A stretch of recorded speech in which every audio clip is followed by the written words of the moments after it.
Hello friend, मैं प्रकाश आपका स्वागत करते हैं ऑनलाइन शिक्षण स्टडी प्लेटफॉर्म पर।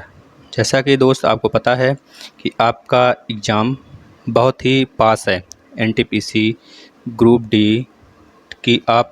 हम लोग जो है बहुत काफ़ी टाइम से वेट कर रहे थे कि इसका एग्ज़ाम डेट कब आए और हम लोग का प्रिपरेशन जो 1 साल 1.5 साल से हुआ है उसका परिणाम हमने कब देखने को मिले। तो बस उसी के ही इरादे से हम लोग स्टार्ट किए हुए हैं चैनल पे। मैथ हो गया, रीजनिंग हो गया, करंट के हर एक टॉपिक स्टार्ट किया गया है। आज एक और पहल बहुत सारे स्टूडेंट्स के कहने पे हम लोग ने स्टार्ट किया हुआ है।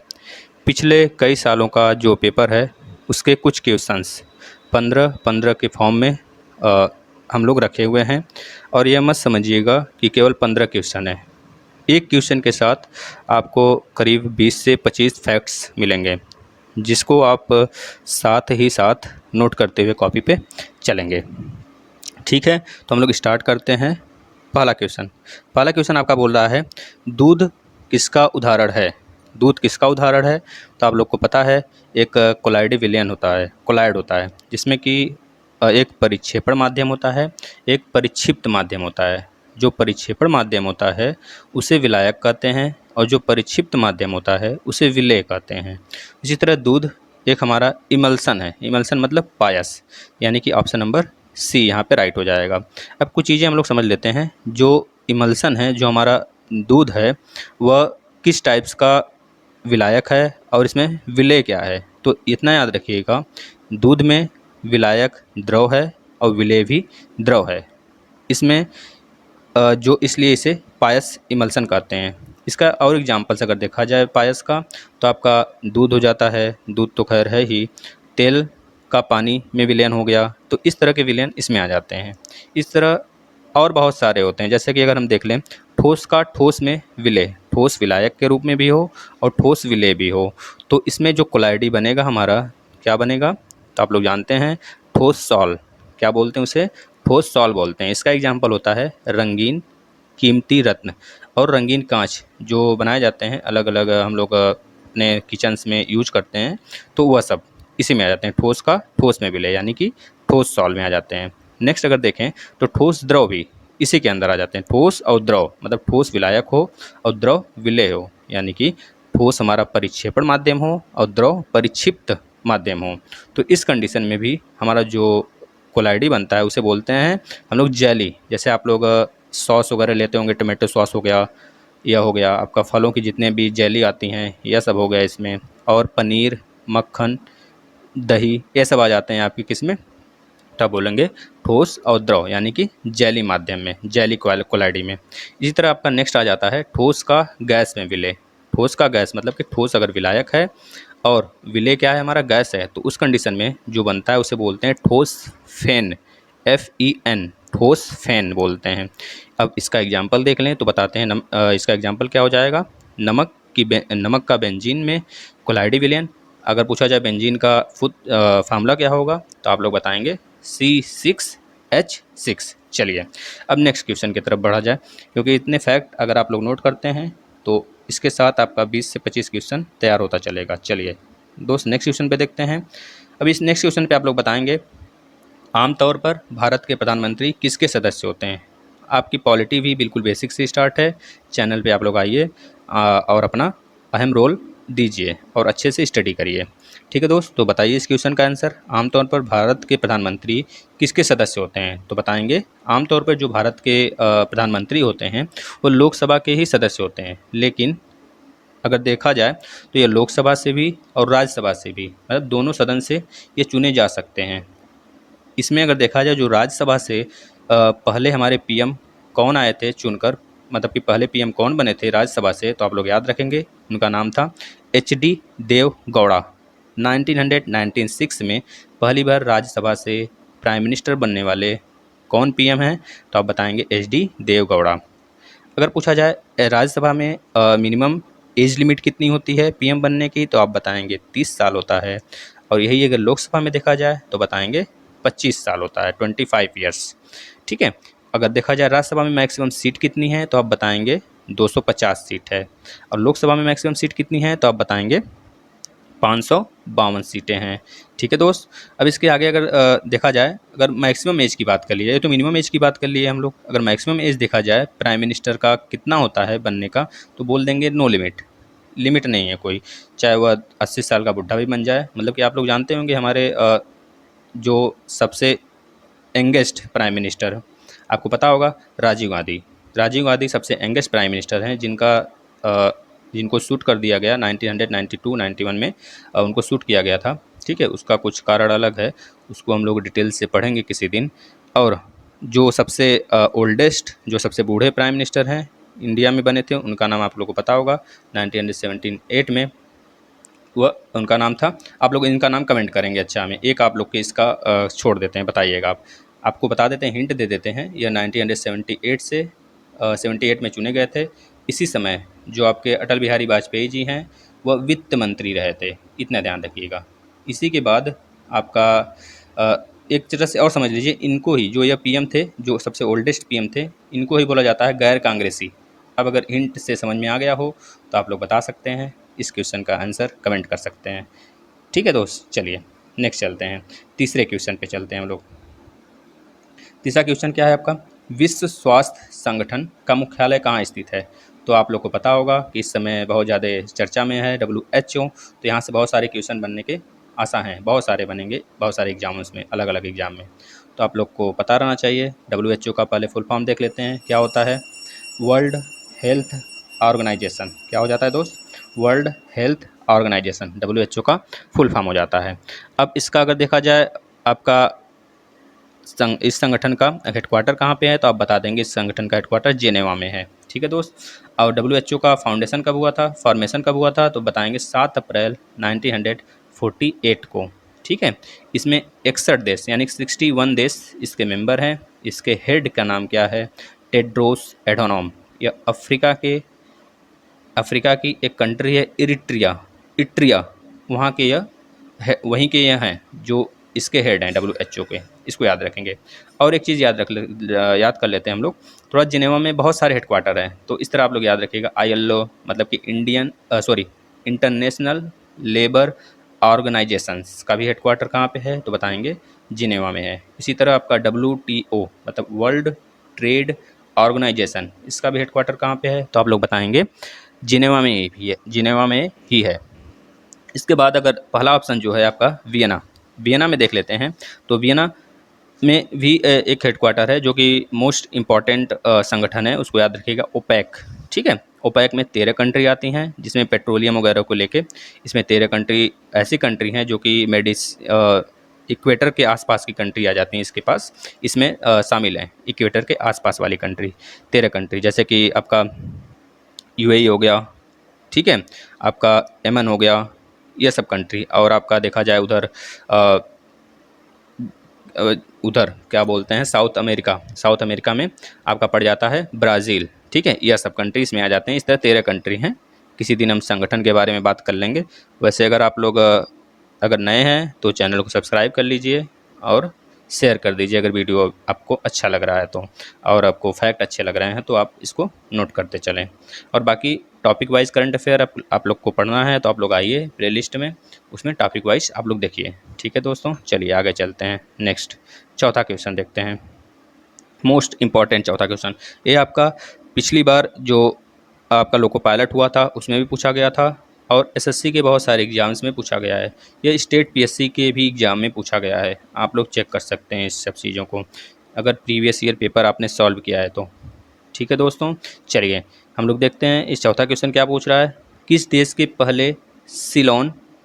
को पहले सिलोन कहा जाता था? तो आप लोग को याद होगा श्रीलंका, इसका आंसर क्या हो जाएगा? श्रीलंका देश को हम लोग पहले सिलोन कहते थे। अब कुछ फैक्ट देख लेते हैं श्रीलंका के बारे में, तो याद रखिएगा दक्षिण एशिया में हिंद सागर यानी कि हिंद महासागर जो आपका है बिल्कुल भारत के नीचे आपका पूरा हिंद महासागरीय क्षेत्र पड़ जाता है। हिंद महासागर के अगर हम लोग उत्तर और पश्चिम में अगर चलें, उत्तर और पूर्व की तरफ चलें तो हमारा आ जाता है इस पैसिफिक ओशियन, जो कि प्रशांत महासागर है, पूरे वर्ल्ड का सबसे बड़ा महासागर है, उसी में आपका साउथ चाइना सी विवाद भी चल रहा है। आप लोग को पता होगा, जो पूर्वी कंट्रीज हैं उन लोग उनके बीच से 9 डैश लाइन एक जाता है, जो कि चाइना बोलता है इसके अंदर जितने भी द्वीप वगैरह आते हैं ये मेरे हैं। ठीक है, तो इस विवाद पर हम वीडियो बनाए हैं, आप लोग आइए चैनल पे देख सकते हैं। ठीक है, चलिए नेक्स्ट चलते हैं, इसके बारे में नेक्स्ट फैक्ट देख लेते हैं श्रीलंका के बारे में। तो याद रखिएगा, भारत के दक्षिण में स्थित इस देश की दूरी भारत से लगभग 31 किलोमीटर है। कितना? मात्र 31 किलोमीटर है। इसका नाम जो सिलोन है, सिलोन कब तक था तो बताएंगे 1972 तक इस देश का नाम सिलोन था। इसके बाद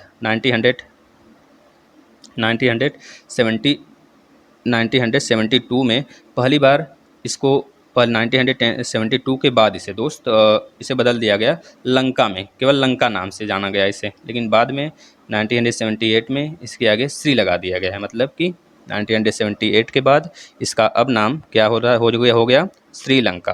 तो आप लोग याद रखेंगे। और इसकी कैपिटल क्या है तो बताएंगे कोलंबो। और यहाँ का राष्ट्रगान, जैसे हम लोग के यहाँ राष्ट्रगान है तो यहाँ भी राष्ट्रगान होगा। तो इस राष्ट्रगान का नाम क्या है यहाँ के तो बताएंगे श्रीलंका माता। श्रीलंका माता यहाँ का राष्ट्रगान है। इसके बाद यहाँ के पीएम, पूरे अगर देखा जाए श्रीलंका के पूरे कार्यकाल में जितने भी पीएम राष्ट्रपति बने, तो पहली बार एक ही घर से दोनों भाई, यानी कि पहला जो आपका बड़ा भाई है वो पीएम है महिंद्रा राजपक्षे, और राष्ट्रपति है गोटाबाया राजपक्षे, महिंद्रा राजपक्षे का छोटा भाई। ठीक है, चलिए नेक्स्ट क्वेश्चन पे चलते हैं। नेक्स्ट क्वेश्चन देखिएगा, खेतड़ी। खेतड़ी किसके लिए प्रसिद्ध है? आप लोग बताएंगे खेतड़ी किसके लिए प्रसिद्ध है। इसका ज्योग्राफी में बिल्कुल मैप के माध्यम से जितने भी आपके अयस्क वगैरह पाए जाते हैं, कोयला, अयस्क, मेटल, सबके बारे में बताया गया है। किस चट्टान में कौन से मेटल पाए जाते हैं। ठीक है दोस्तों, तो आप लोग बताइए इस क्वेश्चन का आंसर। खेतड़ी किस लिए प्रसिद्ध है तो बताएंगे तांबा के लिए, यानी कि option number C is right answer for this question. ठीक है, तो खेतड़ी किस लिए प्रसिद्ध है तो बताएंगे तांबा के लिए। अब यह चीज़ ध्यान रखिएगा, ऑप्शन नंबर जो बी दिया है कोयला, तो बताएंगे कोयला कहाँ पे मैक्सिमम मिलता है भारत में तो बताएंगे झारखंड, यानी कि झरिया, झारखंड का झरिया एक ज़िला है वहाँ पे मिलता है। इसी तरह आपका झारखंड, उड़ीसा, पश्चिम बंगाल में एक आपका पठार फैला हुआ है जिसे हम लोग बोलते हैं छोटा नागपुर पठार। इसी को भारत का रूर बोला जाता है, यानी कि यहाँ पे बहुत सारे कोयला क्षेत्र जो आपके कोयला के 4 प्रकार पाए जाते हैं ना, एंथ्रासाइट, बिटुमिनस, लिग्नाइट और पिट कोयला। तो जो सबसे अच्छा होता है वह भारत में केवल 2% के आसपास में पाया जाता है, यानी कि एंथ्रासाइट सबसे अच्छा होता है। यह जम्मू कश्मीर वाले इलाके में केवल 2% के आसपास में पाया जाता है। लेकिन यहाँ पे अगर भारत में देखा जाए तो 96 से 7% केवल आपका लिग्नाइट कोयला पाया जाता है इसी भारत के रूर में, यानी कि छोटा नागपुर पठार के एरिया में। तो याद रखिएगा इसको, ये फैक्ट है, मोस्ट इंपॉर्टेंट है, ये पूछा जाता है हर जगह। चलिए हम लोग चलते हैं अब नेक्स्ट क्वेश्चन की तरफ। नेक्स्ट क्वेश्चन क्या बोल रहा है, ध्यान से देखेंगे। निम्नलिखित में से कार्बन के अपर रूप हैं, तो यह तो बहुत लोग को पता होगा क्योंकि बहुत ईजी क्वेश्चन है। सोना और चांदी तो होगा नहीं, दूसरा लोहा और तांबा तो होगा नहीं, तीसरा ग्रेफाइट और हीरा, और चौथा ऑप्शन उपरोक्त सभी। तो बताइए कौन सा इसमें ऑप्शन हो जाएगा। तो आपको पता है option number C is right answer for this question, यानी कि कार्बन के अपर रूप ग्रेफाइट और हीरा हो गए। इस तरह दोस्त एक और आ जाता है बक मिस्ट्रीन फुलरिन, उसे बोला जाता है C60, यानी कि वह कार्बन के 60 एटम से मिलकर बना होता है। यह भी याद रखेंगे, यह भी कार्बन का अपर रूप होता है ना। और कोयला भी इसी के अंदर आ जाता है। चलिए अब इसके लिए कुछ फैक्ट देख लेते हैं। तो आपको पता होगा दोस्तों कि जो हम लोग का अर्थ है उसमें 3 लेयर पाए जाते हैं। एक क्रस्ट होता है सबसे ऊपरी का हिस्सा, उसके बाद होता है मेंटल, फिर उसके नीचे होता है कोर। तो जो क्रस्ट होता है उसमें बहुत सारे मिनरल्स वगैरह पाए जाते हैं। क्रस्ट लगभग 100 किलोमीटर के आसपास वाला जो हो जाता है एरिया, ऊपर से लेकर क्रस्ट से ऊपर बिल्कुल पपड़ी के ऊपर से लेकर नीचे तक, यानी कि 100 किलोमीटर तक लगभग ही बहुत सारे क्षेत्र हम लोग को पाए जाते हैं। मतलब कि कह लीजिए उसे वहाँ पे पपड़ी टाइप पे बना होता है। और उसके जब नीचे हम लोग आते हैं 100 किलोमीटर के नीचे, तो हमारा जो मेटल हो गया, पेट्रोलियम्स हो गए, पानी हो गया, मतलब कि हर एक चीज़ मिलता चला जाता है ना दोस्तों। मेंटल में 2 भाग होता है, अपर मेंटल और लोअर मेंटल। तो अपर वाले मेंटल में ही सारी चीज़ें हम लोग को मिलती हैं, पेट्रोलियम से संबंधित, कोयला हो गया, पेट्रोलियम हो गया, हीरा हो गया, डायमंड मतलब कि आपका सोना हो गया, चांदी हो गया, ये सारी चीज़ें जितने भी पेट्रोलियम से बनने वाले प्रोडक्ट हैं, ठीक है, वैसलीन वगैरह, सब कुछ मेंटल के अपर वाले इलाके से मिलता है हम लोग को। तो याद रखिएगा 0.0 2%। क्रस्ट में ही केवल कार्बन पाए जाते हैं। कार्बन अगर पूछा जाए क्रस्ट में कितने परसेंट पाए जाते हैं तो आप बताएंगे 0.02% पाए जाते हैं। अच्छा दोस्तों, एक चीज़ बताइएगा कि अगर पूछा जाए आपसे जीवन के लिए सर्वाधिक जरूरी 6 तत्व का नाम बताइए, तो आप लोग क्या बताएंगे? चलिए हम बताते हैं, आप लोग याद रखिएगा। कार्बन इसमें आ जाता है, जैसा कि हम लोग जानते हैं हर जगह कार्बन विद्यमान है। तो carbon, nitrogen, hydrogen, oxygen, phosphorus और सल्फर, ये सारी जो चीज़ें हैं, यह 6 के 6 तत्व हमारे जीवन के लिए मोस्ट इंपॉर्टेंट तत्व के मायने में आ जाती हैं, श्रेणी में आ जाती हैं। चलिए नेक्स्ट क्वेश्चन चलते हैं। 7वां number, most important question history का आ गया। आप लोग देखेंगे फॉरवर्ड ब्लॉक की स्थापना किसने की, तो ये तो जनरली सब लोग बता देंगे कि ऑप्शन नंबर ए तो होगा नहीं Mahatma Gandhi, option number B चाचा नेहरू भी नहीं होगा, ऑप्शन नंबर सी सरदार पटेल भी नहीं होगा, यानी कि इसका ऑप्शन नंबर डी हो जाएगा, सुभाष चंद्र बोस जी। तो फॉरवर्ड ब्लॉक की स्थापना कब हुई थी, ये बात बताइए, कोई अगर बता सकते हैं तो बताइए, नहीं तो फिर सुनिए। 22 जून 1939 में सुभाष चंद्र बोस जी ने फॉरवर्ड ब्लॉक की स्थापना किया था। उस समय अगर देखा जाए तो हमारे 1940 के बाद से ही बन जाते हैं। 1940 के बाद वायसराय कौन होते हैं तो लोग बता देंगे, लिनलिथिगोस होते हैं हमारे, मतलब कि भारत के वायसराय होते हैं उस समय। अच्छा ये बताइए, फॉरवर्ड ब्लॉक की स्थापना जो हुआ था वो किस अधिवेशन के बाद हुआ था, या फिर यह बताइए जो फॉरवर्ड ब्लॉक की स्थापना होने से पहले वह जो गांधी जी से कुछ विवाद हुआ था, तो उस विवाद के जस्ट पहले जो अधिवेशन हुआ था आईएनसी का, वो कहाँ हुआ था, उसकी अध्यक्षता कौन किया था, तो आप लोग याद रखेंगे जो आईएनसी मतलब इंडियन नेशनल कांग्रेस का जो अधिवेशन हुआ था उसे बोलते हैं त्रिपुरी अधिवेशन। आप लोग को याद होगा त्रिपुरी अधिवेशन, इसकी अध्यक्षता हमारे सुभाष चंद्र बोस जी ने किया था। इसको आप लोग याद रखेंगे 1938 में। उसी के बाद कुछ विवाद होते हैं गांधी जी से, अंदरूनी मनमुटाव हो जाता है। बस यह है कि लोग दूसरे को बहुत ज़्यादा मानते थे। गांधी जी सुभाष चंद्र बोस से भी प्रेरित होते थे और सुभाष चंद्र बोस जी गांधी जी को भी बहुत ज़्यादा रिस्पेक्ट देते थे। ठीक है, इसमें बस इन लोग में केवल मनमुटाव थी, वह किसी दूसरे बात को लेकर, और मतलब कि एक तरह से मनमुटाव होता है ना कि अंदर से वो कुछ और बोलते हैं और या कुछ और समझ लेते हैं उस चीज़ को। तो इस वजह से इन्होंने अपना अधिवेशन वहाँ पे छोड़ के 1939 वाला, और यह सुभाष चंद्र बोस जी ने स्टार्ट कर देते हैं, फॉरवर्ड ब्लॉक की स्थापना करते हैं। ठीक है दोस्त, इसको याद रखिएगा। एक मोस्ट इंपॉर्टेंट है कि आपको यह बोला गया है जो 1938 का अधिवेशन, त्रिपुरी अधिवेशन कौन किया था, तो याद रखेंगे सुभाष चंद्र बोस जी ने किया था। इसकी अध्यक्षता सुभाष चंद्र बोस जी ने किया था। आईएनसी की अध्यक्षता त्रिपुरी वाला कौन किया था, तो आप लोग बताएंगे सुभाष चंद्र बोस जी ने किया था। ठीक है, चलिए अच्छा कुछ फैक्ट और देख लेते हैं। अच्छा आप लोग ये बताइए, जो आपका 1955 में कुछ फैक्ट देख लेते हैं, थोड़ा सा कुछ डेट हैं उसमें क्या क्या पूछा जाता है, इस टीके से रिलेटेड देख लेते हैं। तो 1955 में याद रखेंगे मुग़ल सम्राट हुमायूं ने अपने पुत्र अकबर को अपना वारिस बनाया, और 1987 में चापेकर भाइयों यानी कि दामोदर और बालकृष्ण ने पुणे में एक ब्रिटिश अधिकारी को गोली मारी। ठीक है, इसको याद करेंगे आप। 1906 में स्वीडिश ने राष्ट्रीय ध्वज बनाया, यह भी याद कर लीजिए आप लोग, मोस्ट इंपॉर्टेंट है। इसके बाद 1911 में किंग जॉर्ज पंचम इंग्लैंड के राजा बने। ठीक है दोस्तों, अच्छा ये बता सकते हैं आप कि क्रम बता सकते हैं मुगलों का क्रम बताइए। जैसे बाबर हैं, बाबर कब से कब तक थे, हुमायूं कब से कब तक थे, अकबर का शासन कब से कब तक था, कितने से कितने के बीच में था, अगर बता सकते हैं तो बताइए। चलिए हम बता देते हैं। बाबर का शासन याद रखेंगे 1526 में पानीपत की लड़ाई होती है, उसमें इब्राहिम लोदी हार जाता है। 1526 से लेकर 1530 तक रहता है। बाबर का कार्यकाल पता चल गया। हुमायूं का 1530 से 1556 याद रखेंगे। अकबर का 1556 से 1605, जहांगीर का 1605 से 1627। इस तरह शाहजहां आते हैं इसके बाद 1627 से 1657, फिर उसके बाद औरंगजेब आते हैं 1658 से लेकर 1707 तक। ठीक है दोस्तों, इसको याद रखेंगे। इसके बाद हम लोग देख लेते हैं महात्मा गांधी के बारे में, इनके कुछ आंदोलन हैं।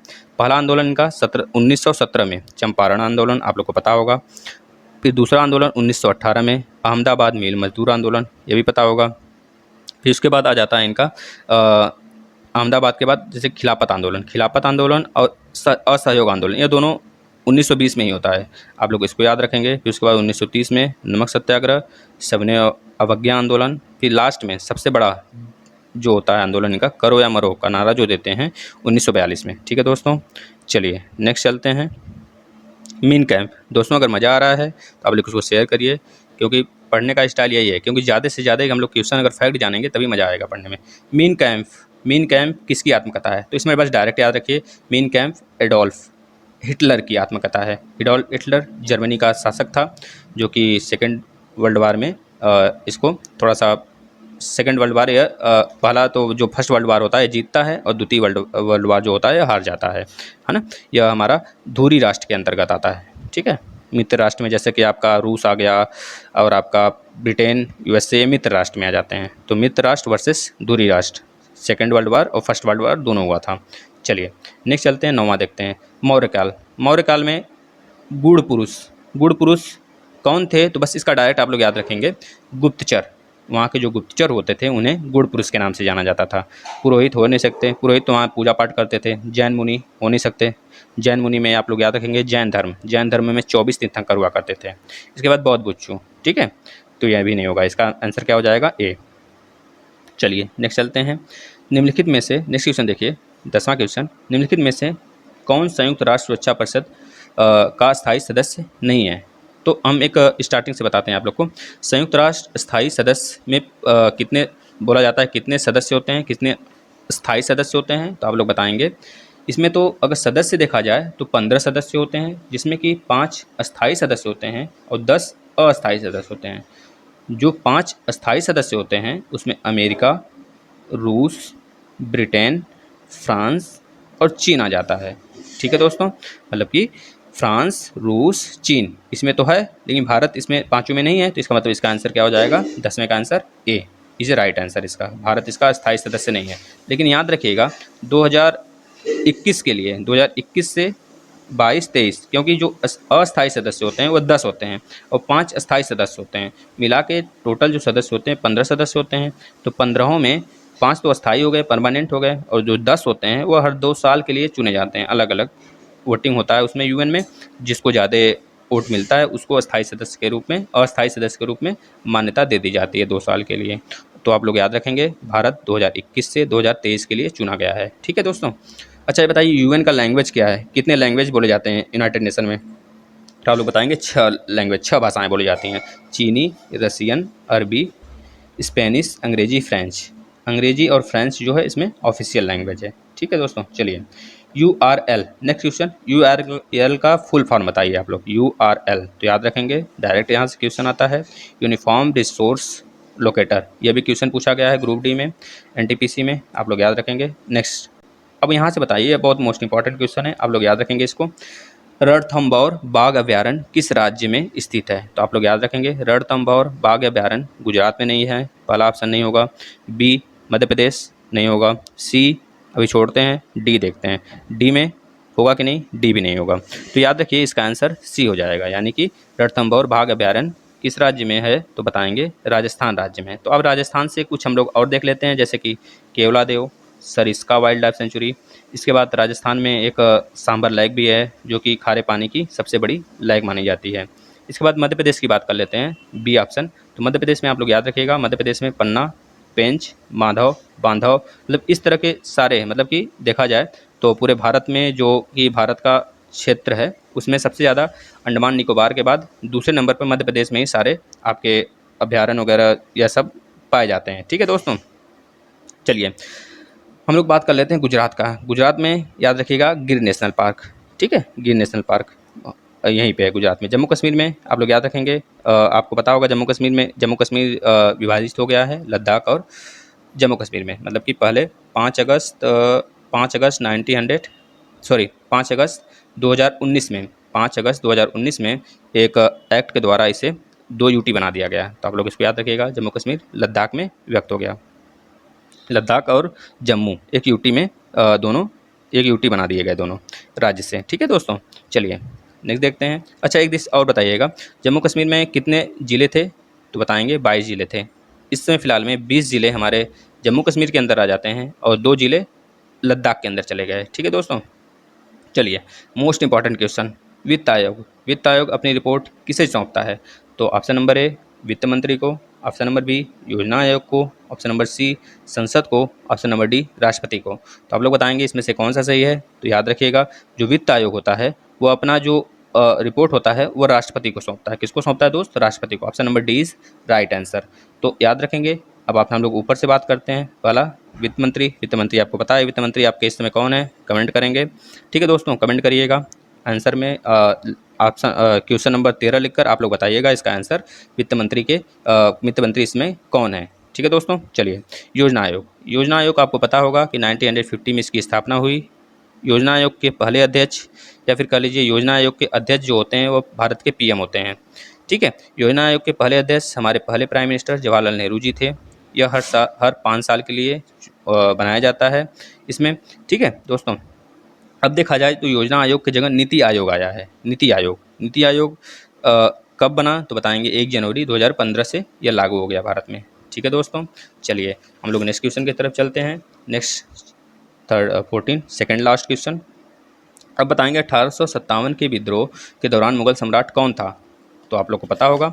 चलिए, बहुत ईजी क्वेश्चन है, तो आप लोग बताइए। Option number A Aurangzeb. नहीं, ये तो पूरा आपका उत्तर मुगल काल से पहले का था, मतलब कि आपके क्रम से बताया गया ना, बाबर, हुमायूं, अकबर, जहांगीर, शाहजहां, औरंगजेब, तो यह क्रम से था। इसके बाद दूसरा नंबर बहादुर शाह जफर, यानी कि ऑप्शन नंबर बी इसका राइट आंसर है, बहादुर शाह जफर।